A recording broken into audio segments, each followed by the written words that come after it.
नमस्कार, T V next मराठीमध्ये मी ज्योती, आवाज कोल्हापूरच्या आपल्या विशेष सत्रामध्ये आपल्या सर्वांचं स्वागत.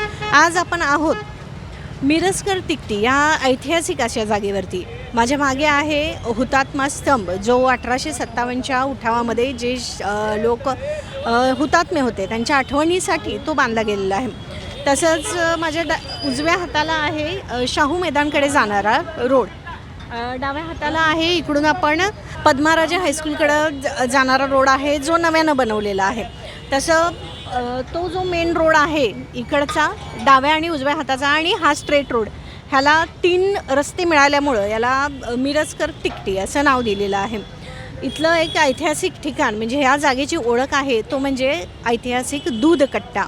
इथं खूप मोठ्या प्रमाणात दूध विक्रेते ताजं दूध विकायचे, हा असा पूर्वीचा इतिहास आहे. आणि हा सगळ्यात म्हणजे आपल्या कोल्हापूरचा कोणत्याही ठिकाणाहून कोणत्याही पद्धतीनं आपण या ठिकाणी पोहोचू शकते. म्हणजे कुठलंही वाहन इथून जाऊ शकतं आणि आपण बाय वॉकसुद्धा इथंपर्यंत पोहोचू शकतो. त्यामुळं हा एक महत्त्वाचा एरिया आहे. तर जाणून घेऊया की एवढ्या महत्त्वाच्या एरियामध्ये कोणत्या प्रकारच्या समस्यांना इथल्या लोकांना तोंड द्यावं लागतं. चला तर मग म्हणजे ज्या प्रकारचं महत्त्व ह्या एरियाला आहे तशा सुविधा किंवा इथं काही तशा व्यवस्था आहेत का की दुर्लक्षित भाग वाटतो तुम्हाला? व्यवस्था आहेत, पण इथं कसं आहे, ज्या व्यवस्था पाहिजेत त्याच्या अजून कमतरता आहे इथं. म्हणजे ठराविक आता रस्त्याचं पार्किंगची समस्या आहे इथं मिरजकर तिकडे. महालक्ष्मी मंदिर शेजारी असल्यामुळं पार्किंगची समस्या आहे. परत इथं भाजी मंडई आहे, फुल मार्केट आहे. मिरजकर असा मध्यवर्ती पॉईंट असल्यामुळं चारही बाजूनं वाहतूक होते. वाहतुकीची व्यवस्था नाही, पार्किंगची व्यवस्था नाही आहे इथं. आणि इथं ट्रॉफिक ब्रँचचे कोणी उभारत नाहीत, त्यामुळं वाहतुकीची समस्या आहे. परत शाळा आहेत इथं 5 चारही बाजूने, अंधशाळा आहे. त्यामुळं ट्रॉफिकची इथे पहिली महत्त्वाची समस्या ट्रॉफिकची आहे. त्याच्यानंतर इथं पाण्याची समस्या आहे. आपल्या मंगळापेठ पाण्याची समस्या आहे. परत रस्ते आता 2 महिन्यापूर्वी केलेले सगळे वाहून गेलेले आहेत. आणि बरेच काय म्हणायचे, इथं महत्त्वाचं टॉयलेटची सोय नाही. बाहेरगावनं असू दे किंवा इथं कोल्हापूर स्थानिक असू दे, लेडीज माणसाचा भरपूर प्रॉब्लेम आहे.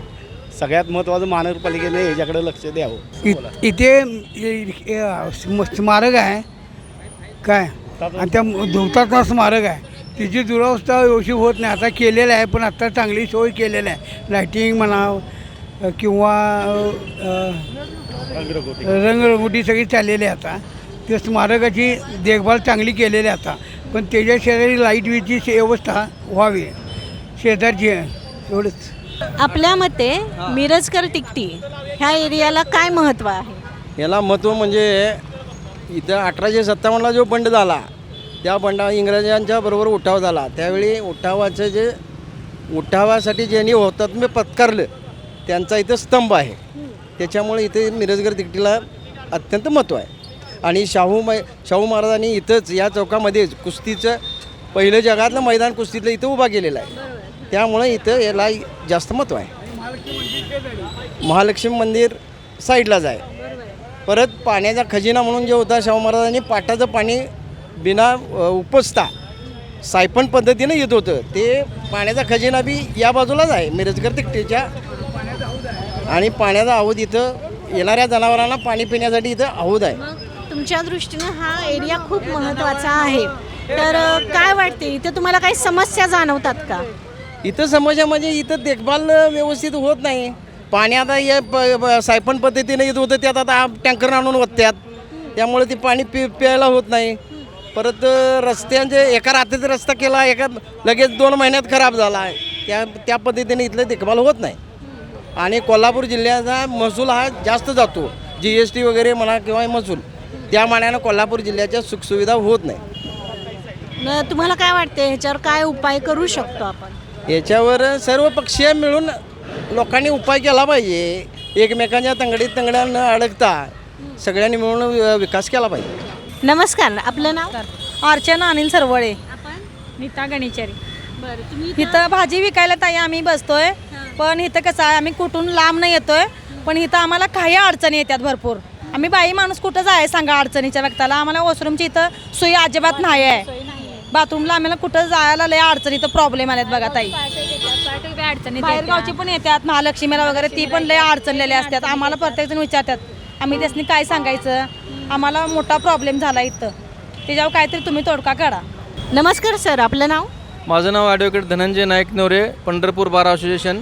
आज आम्ही सर्व पंढरपूरचे बारचे पदाधिकारी Kolhapur circuit bench thank you sir कोल्हापूरच्या सर्किट बेंचचं उद्घाटन होणार आहे. तो सुवर्ण सोहळ्यात साक्षीदार होण्यासाठी आम्ही सर्व पंढरपूरचे पदाधिकारी या कोल्हापूरच्या करवीर निवासी नगरीत आम्ही आज आलो आहोत. पण जसं आम्ही इथून वर्षानुवर्षे येत आहोत, म्हणजे खूप आमच्यासाठी आणि 5 ते 6 जिल्ह्यांसाठी खूप चांगली एक आनंदाची बातमी आहे की आम्हाला इथं आता एक खूप सोयीचं होणार आहे. कोल्हापूरमध्ये सर्किट बेंच जे होणार आहे झालेलं आहे ते सर्वांचे आभार. जवळजवळ 50 वर्षाच्या लढ्याला आज यश आलेलं आहे. तर सांगायचं तात्पर्य काय की टू द पॉईंट की जसं आम्ही कोल्हापूर जसं आम्ही पाहतो आहे त्या प्रमाणामध्ये इथं लोकल जो बेसिक मूलभूत सोयी सुविधा आहेत ना ते अजिबात नाहीत. आणि इथले जे तथाकथित राजकारणी किंवा ज्यांच्या हातात कार्यकारभार आहे त्यांनी इथं जाणीवपूर्वक दुर्लक्ष केलेलं असं दिसत आहे. कारण आता इथून पुढं कोल्हापूरचं एक नवीन पर्वकाळ चालू होणार आहे. कारण इथं सर्किट बेंचमध्ये जे आत्तापर्यंत औरंगाबाद नागपूर जसं झालं तसं मुंबई तसं इथं होणार आणि इथून पुढं कोल्हापूरचा एक सुवर्णकाळ चालू होणार आहे. आणि सर्वांचं लक्ष 5 ते 6 जिल्ह्याचं कोल्हापूरकडे होणार आहे. पण त्या दृष्टिकोनातून कोल्हापूरच्या जे लोकल हे उपमहापौर उपपौर जे आहेत की त्यांनी जे कन्सर्न पर्सन आहेत त्यांनी इथं लक्ष घालणं अत्यंत गरजेचं आहे. म्हणजे ते कोल्हापूरकरांसाठी सुद्धा चांगलं आहे. आणि जे बाहेरून आमच्यासारखे येणार आहेत आता कामानिमित्त आमच्या इथं राबता होणार आहे, जाणं येणं होणार आहे. इथून ऑफिसेस आम्ही घेतलेले आहेत, तिथून काही लोकांनी जागा घेतलेल्या आहेत. तर हे होणं खूप येणाऱ्या जवळच्या काळामध्ये खूप गरजेचं आहे आणि तसं ते व्हायला पाहिजेत. आम्ही आमच्या सर्व वकिलांच्या भावना मी ह्या माध्यमातून सर्वांपर्यंत पोचवू इच्छितो. त्या दृष्टिकोनातून ह्याचा विचार केला झाला पाहिजे ना, विचार होऊन तो अंमलात आणला पाहिजे आहे जेणेकरून आम्हाला इथं जाणं येणं आणि हे सोयीचं होईल. मूलभूत गरजा इथं अजूनपर्यंत नाहीत, मिळाव्यात अशा अपेक्षा आहेत. अपेक्षाप्रमाणे इथं अजिबात नाही. कारण आम्ही जसं कोल्हापूर पूर्वीचं पाहतोय तसंच आहे कोल्हापूर. नमस्कार सर, आपलं नाव? माझं नाव ॲडव्होकेट संदीप रणनवरे. मी पंढरपूर जिल्हा बारमध्ये वकील व्यवसाय करतो. आज पंढरपूरचे बरेचसे सदस्य आमचे, मी माजी पदाधिकारीसुद्धा आहे. या ठिकाणी सर्किट बेंच उद्घाटन आज असल्यामुळं आम्ही या ठिकाणी आज आलेलो आहे. आणि पश्चिम महाराष्ट्रासाठी म्हणजे 6 जिल्ह्यांसाठी हे जे सर्किट बेंच कोल्हापूर या ठिकाणी होतं आहे, हा जवळजवळ 45 वर्षांचा लढा त्याला आज रोजी मूर्त स्वरूप प्राप्त होतं आहे. आणि या ठिकाणी 6 जिल्ह्यांच्या पक्षकारांसाठी तसेच वकिलांसाठी आणि सामान्य नागरिकांसाठी जी एक सर्किट बेंचची स्थापना या ठिकाणी होऊन लोकांच्या सोयीसाठी झालेलं आहे, त्याबद्दल प्रथमतः मी न्यायसंस्थेचं आणि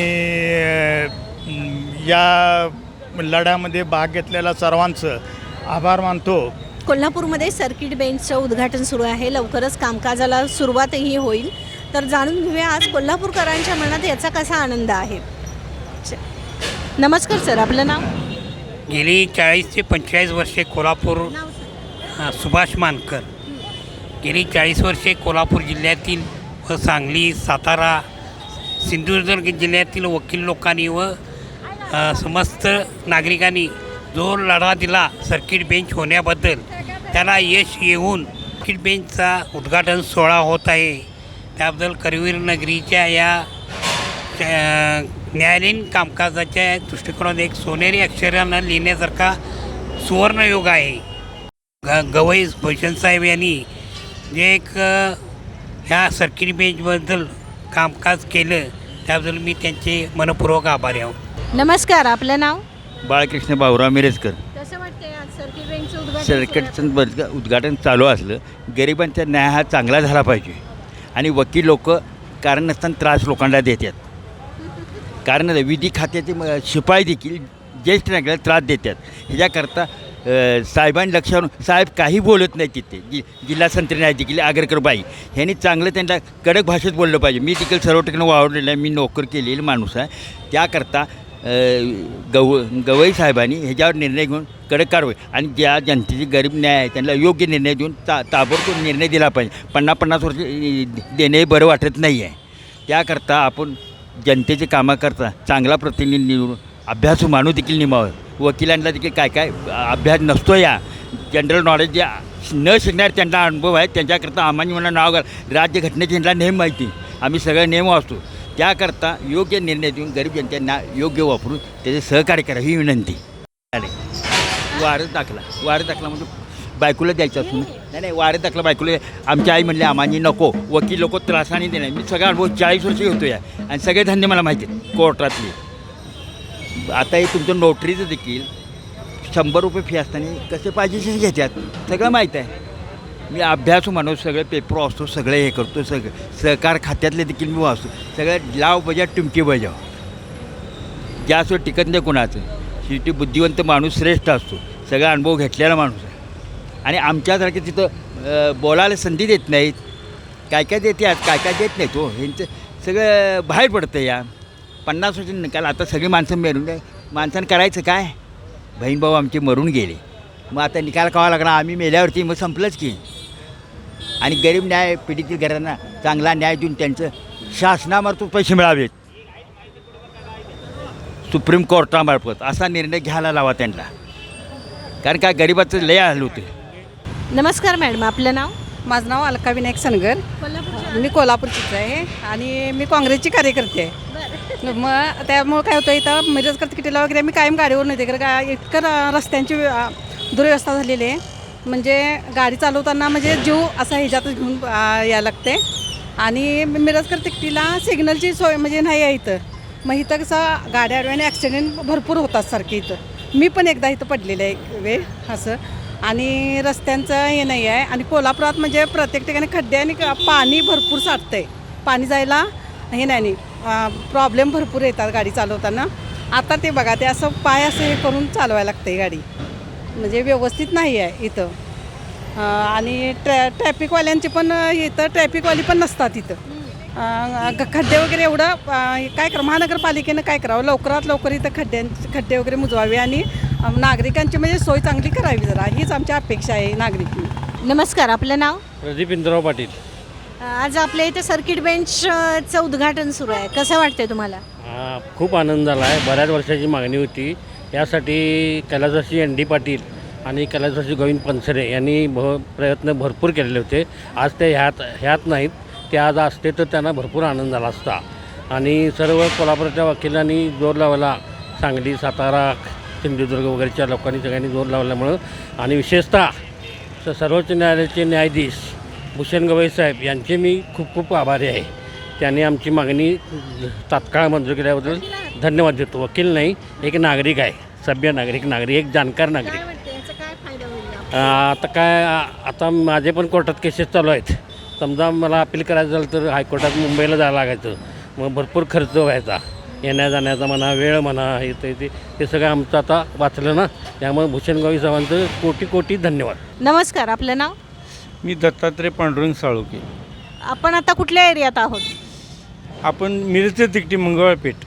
काय वाटते ह्या एरियाचं महत्त्व काय आहे? ह्या इथं जो स्तंभ आहे तो हुतात्मा लोकांचा, हुतात्मा स्वातंत्र्य सैनिकांचा, त्यांच्या स्मृतीसाठी हा स्तंभ बांधलेला आहे. आणि ही मंगळपेठ आणि शिवायपेठ ह्या ऐतिहासिक पेठ आहेत. म्हणजे ह्याला ऐतिहासिक हे महत्त्व जास्त आहे पूर्वीपासून इथं.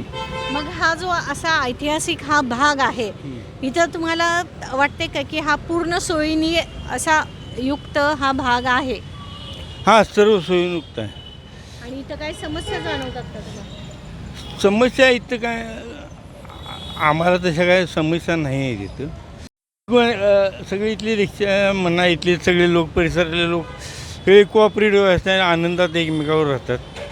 आणि इथं तसं काय, फक्त काय कोल्हापूरचा मास्टर प्लॅन व्हायला पाहिजे. कारण गर्दी एवढी वाढल्या की वाहनं झाल्यात जास्त आणि रस्ते झाल्यात अरुंद.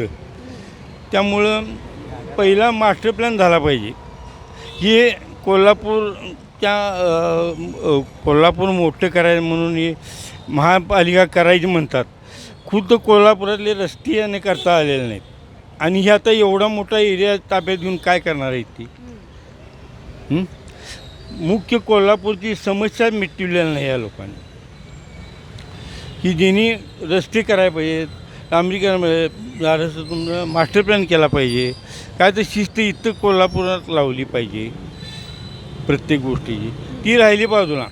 आणि बाहेर ही गावं आमच्या ताब्यात पाहिजे, ही त्याच्यात पाहिजे. ही जी आहे हे आपल्याला नाही पटत. पहिलं मुख्य कोल्हापूर, ऐतिहासिक कोल्हापूर आहे. त्याला भयंकर मोठा इतिहास आहे. हे देऊळ म्हणजे हजारो वर्षापूर्वीचं महालक्ष्मी मंदिर आहे. हे का आभाळातनं पडलेलं नाही. त्याला म्हणजे पूर्वीच्या राजवटी इथे होऊन गेल्या, चालुक्य होऊन गेले, यादव होऊन गेले, असे मोठमोठे राजवटी होऊन गेल्या. त्यामुळं आम्हाला कोल्हापूरचा भयंकर अभिमान आहे. मला इथं का कुणी रिक्षावाल्यांचं परकीय माणसाला फसवू नये आणि कुणी कोल्हापूरचं नाव बदनाम करू नये असं कायम इच्छा एक मोठी आहे. की कुठल्याही माणसानं कोल्हापूरच्या कधी परगावच्या माणसाला फसवू नये. त्यामुळं कोल्हापूरचं नाव बदनाम. म्हणून ही एक विनंती आहे माझी जनतेला की तिने हे करावं, म्हणजे परगावच्या लोकांच्याबरोबर यांच्याबरोबर सौजन्यानं वागावं. तर आज आपण मिरजकर तिकटी या ऐतिहासिक अशी पार्श्वभूमी असलेल्या परिसराचा आढावा घेतला. इथं लोकांना या एरियाबद्दल खूप अभिमानही आहे आणि काही समस्याही आहेत. तर कसा वाटला तुम्हाला आजचा आमचा हा रिपोर्ट आम्हाला कमेंटद्वारे नक्की कळवा.